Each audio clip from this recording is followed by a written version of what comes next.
Yo, what is up everybody? Jump in here, and today I am back on some Diablo 3. I will be showing you my level 60 Witch Doctor build today, so let's go ahead and get started. Alrighty guys, so I'm going to go ahead and start with my skills, then I'll show you some of my gear, and then I'll finally show you some gameplay to give you an idea on how I like to play this build. Now, if you're wondering what kind of build this is, it is a Cloud of Bats channeling build. It's a lot of fun, and it does a lot of damage. Alright, for my primary attack, I'm using Poison Dart. Now, this is really up to you. You could use any primary attack you want. I also really like Ghost Bomb. But the reason why I'm using the Dart is because sometimes I just don't want to get in close. Now, this is a close range build, but there are times when I just don't want to get in close, or maybe an enemy is trying to run away from me. You know, there's certain circumstances that the Poison Dart is really nice. It doesn't really cost much mana, and it does do a decent amount of damage. So, I recommend Poison Dart, but like I said, it's totally up to you what you want to use. Now, the main part of the build is Fire Bats, Cloud of Bats. Now, the reason why this is a channeling build is because the longer you can use Fire Bats, the more damage it's going to do. And I think after like 5 seconds, it's pretty much at full damage, but it does a lot of damage. It's a close range ability, but you can combine a couple other abilities to make this so godly. Alright, for my X move, I'm using Soul Harvest, and for Soul Harvest, I'm using Vengeful Spirit.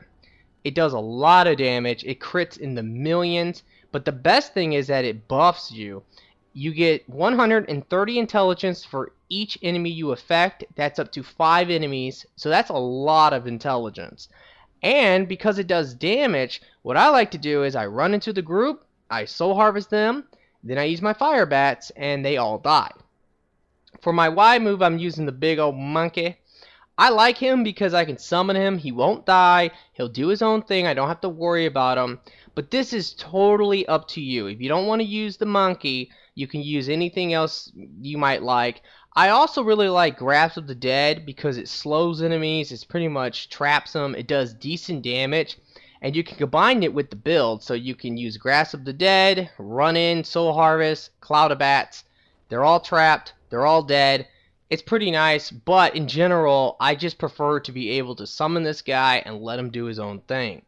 For my B move, I'm using Spirit Walk. Now, I definitely like this because I use Honored Guess.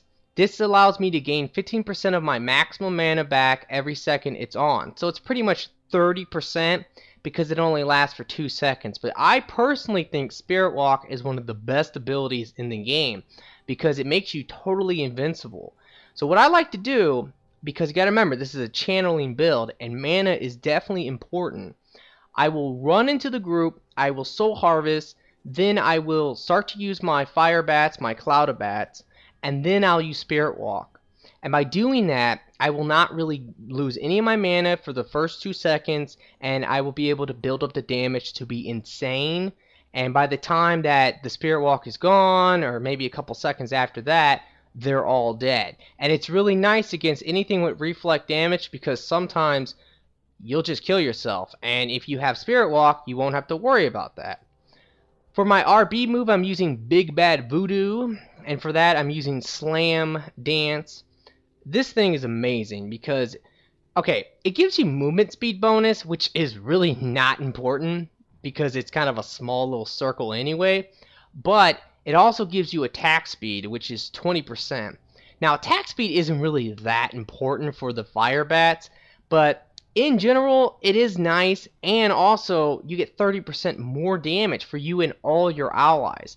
I personally think that the Witch Doctor is one of the best support characters in the game, and if you're ever going to run with a group, having one Witch Doctor, especially with a build like this, which is close range, can really benefit the group, because the Barbarians are going to benefit from Big Bad Voodoo, Monks, really anyone can, as long as they call it out, Big Bad Voodoo's up.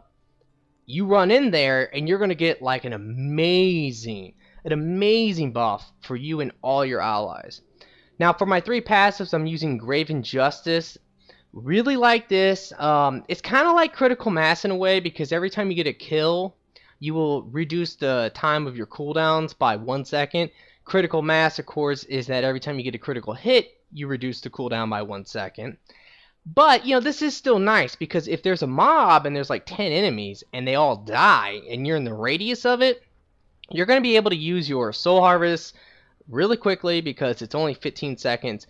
Your Spirit Walk is 15 seconds. So yeah, Grave Injustice is awesome. It also gives you your maximum life back and also will give you some mana back. So it definitely helps you out a lot. And it's affected by your pickup radius, which is such a useless stat. The only thing it's useful for is really Grave Injustice and certain Witch Doctor abilities. Now for my next passive, I'm using Spiritual Attunement. All this does is it increases your maximum mana by 20%, and you will regenerate additional mana per second. It's good because you got to remember, the fire bats will cost a lot of mana, so you definitely want to have as much mana as possible. Alright, for my final passive, I'm using Spirit Vessel. I really love Spirit Vessel. The first thing it does is that it reduces the cooldown on your Spirit Walk and your Soul Harvest abilities, but the main thing it does is that it makes it so that you have one free life. I like it because this build is all about getting in close range, and yes, you can die. So this will help you not die, and I hate to die. Now, there are some other passives. If you don't want to use this, I would maybe recommend. One would be Vision Quest. If you're having any trouble with mana regeneration or just your mana, this can really help you out. Same with Blood Ritual. But the one I would try to avoid, and I highly recommend this, is Pierce the Veil. Yes, it increases your damage, but that mana cost is pretty insane. And because this build is all about channeling and conserving your mana so you can hit really hard, Pierce the Veil is just really not worth it. Alright guys, so now let me go ahead and show you some of my gear. For my main weapon, I'm using a carving knife. I really like this weapon because it gives me the critical hit damage, it gives me the convert damage dealt to life, it helps me stay alive. It is a beastly weapon. For my offhand, I'm using Thing of the Deep. This is a really good offhand. It has amazing stats, but one of the main things you might overlook is the gold and health pickup radius. That actually will help your Grave Injustice. Without the Thing of the Deep, I think it's only 7 yards. With the Thing of the Deep, it's 27 yards. So that is a really nice increase. For my gloves, I'm just using some Sage's Gestures. We've been over this before. For the shoulders, 7 Sins, best shoulders. For the chest, I'm using a Tal Rasha's chest. I could use the Zuni chest, but I prefer this Tal Rasha's because it does give me attack speed, it gives me life percentage, it gives me like more intelligence, more vitality. It's really nice. For the helmet, I'm using a Zuni Vision. Now this is good because it will complete a 2-set for me. A lot of people really do like the 4-set of this, and it is good because when you get the 4-set, you get mana per second, and you also get mana per kill. But I prefer to go for more damage and just really get the intelligence boost. If you look at my intelligence, it's almost 5,500, and that's really important because that's just like a lot of raw damage for my bats. But yeah, the Zuni Vision is a really good helmet, especially if you can get one with crit hit chance.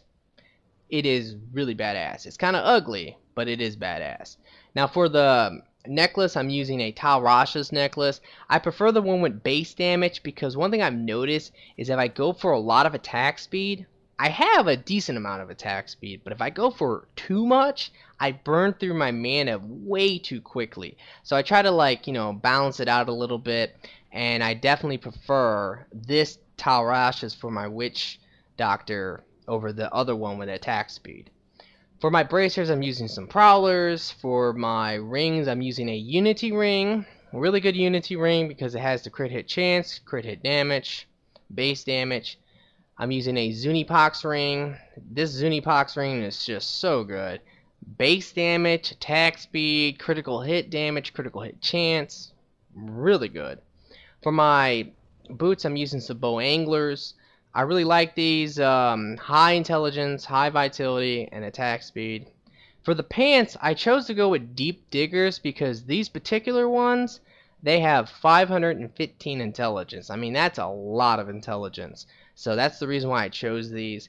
And finally, for my belt, I'm using a Witching Hour, which is just giving me some attack speed, crit hit damage, intelligence, and vitality.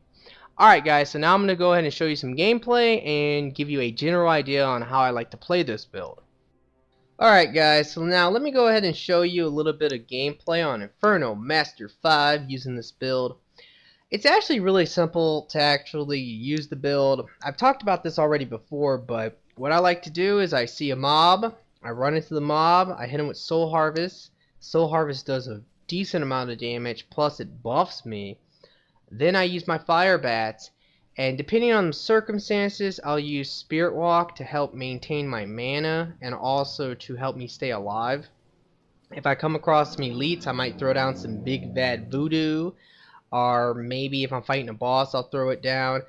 But if I'm playing with a group of friends, I mean, this is such an effective build because everybody can benefit from the buff.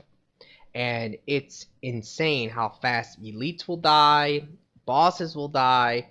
I actually decided to go ahead and show you guys me fighting Asmordan because I thought, hey, I can kill it so fast. You guys have to see this. The amount of damage that the fire bats, or really the cloud of bats, can inflict is insane. It builds up so fast, especially with Big Bad Voodoo. I mean, I love it. The Witch Doctor is definitely one of my favorite builds. I can't really say which one is my favorite because I like them all. But yeah, this is just insane. So check this out. Here's the fight. And as you can tell, he is taking so much damage. I was critting there for like 4.5 million. I couldn't even really see the numbers, but yeah, it's really insane. Alright guys, so I really hope you have enjoyed this video. If you have, will you please like and favorite the video for me? I really do appreciate that. It does help me out. And be sure to subscribe for Diablo 3 content. But besides all that, I hope you guys have a nice day and peace out.